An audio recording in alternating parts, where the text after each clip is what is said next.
আমার রান্নাঘরে আপনাদের সকলকে জানাই স্বাগত। ছোটবেলায় আমরা সকলেই পড়েছি, ওতে ওল খেও না ধরবে গলা। ছোটবেলায় কিন্তু গলা ধরার ভয়ে না খেলেও আজ কিন্তু আর খেতে ভয় পায় না। তাই আজ আমি তৈরি করে ফেলবো ওলের ডালনা।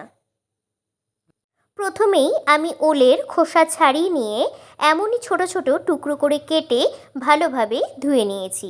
আর দুটি মিডিয়াম সাইজের আলুকেও ছোট ছোট টুকরো করে কেটে নিয়েছি। আমি ওলের ডালনায় আলু ব্যবহার করব, তবে আপনারা যদি চান তাহলে আলু নাও দিতে পারেন। এরপর একটি বাটিতে 1 টেবিল চামচ আদা রসুন ও পাকা লঙ্কার পেস্ট, হাফ চামচ হলুদ গুঁড়ো, স্বাদ মতো লবণ, হাফ চামচ লঙ্কার গুঁড়ো, হাফ চামচ জিরার গুঁড়ো, 2 চামচ পেঁয়াজ বাটা ও প্রায় 2 চামচ মতো টমেটোর পেস্ট আর সামান্য পরিমাণে একটু জল দিয়ে মশলাটি গুলে নেব। আমি সব মশলাগুলো জলে গুলে নিয়েই রান্নায় ব্যবহার করব, তবে আপনারা যদি চান তাহলে ডাইরেক্ট কড়াইতেই দিয়ে রান্না করতে পারেন। এরপর কড়াইতে বেশ কিছুটা জল গরম করে নিয়ে ওলের টুকরোগুলো দিয়ে দেব। আমি কিন্তু ওলগুলো ছোট করে কেটেছি বলে আর খুব একটা বেশি ওল নেই বলে প্রেসার কুকারে দেওয়ার প্রয়োজন মনে করিনি।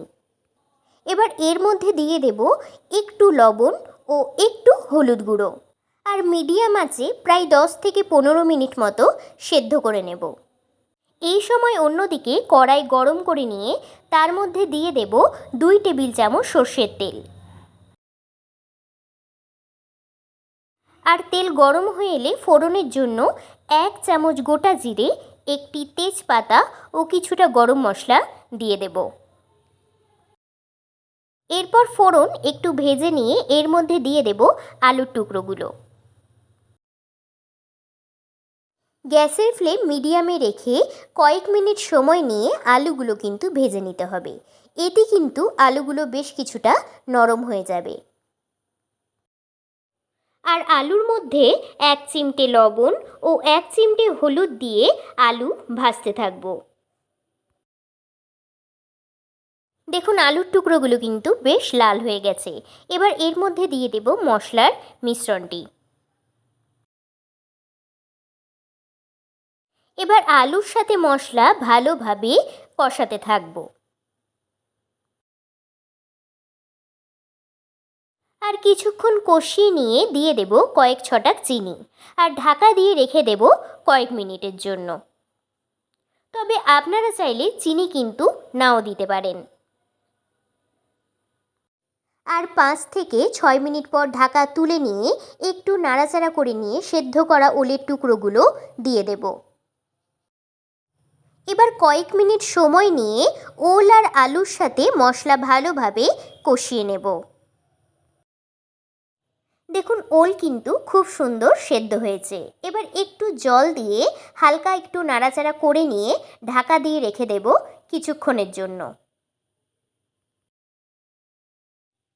প্রায় 3 থেকে 4 মিনিট পর ঢাকা তুলে নিয়ে দিয়ে দেব কুচিয়ে রাখা ধনেপাতা, আর ধনেপাতা দিয়ে আরও কিছুক্ষণ কষিয়ে নেব। আমি ধনেপাতা দিয়ে একটু কষিয়ে নিচ্ছি, তবে আপনাদের যদি ইচ্ছে হয় তাহলে ধনেপাতা এখন না দিয়ে নামানোর আগে ধনেপাতা দিয়ে নামিয়ে নিতে পারেন। এবার আলু সেদ্ধ করবার জন্য 1 কাপ মতো জল দিয়ে দেব, তবে খুব একটা বেশি জল দেব না। আলু কিন্তু কষানোর সময় অনেকটাই সেদ্ধ হয়ে গেছে। এবার ঢাকা দিয়ে রেখে দেব কিছুক্ষণের জন্য। এবার 5 থেকে 6 মিনিট পর ঢাকা তুলে নিচ্ছি, আর হালকা করে একটু নাড়াচাড়া করে নিয়ে দিয়ে দেব সামান্য পরিমাণে গরম মশলার গুঁড়ো, আর দেব 1 চামচ মতো ঘি। দেখুন গ্রেভি কিন্তু ঘন হয়ে গেছে, আর আলুও বেশ সুন্দর সেদ্ধ হয়ে গেছে।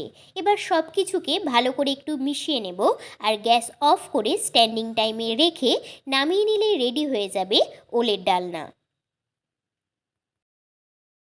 তবে আপনারাও এবার থেকে এইভাবেই ওলের ডালনা রান্না করে গরম গরম ভাত অথবা রুটি পরোটার সাথে পরিবেশন করতে পারেন। তাহলে দেখা হচ্ছে পরের দিন আবার অন্য কোনো রান্না নিয়ে। ধন্যবাদ।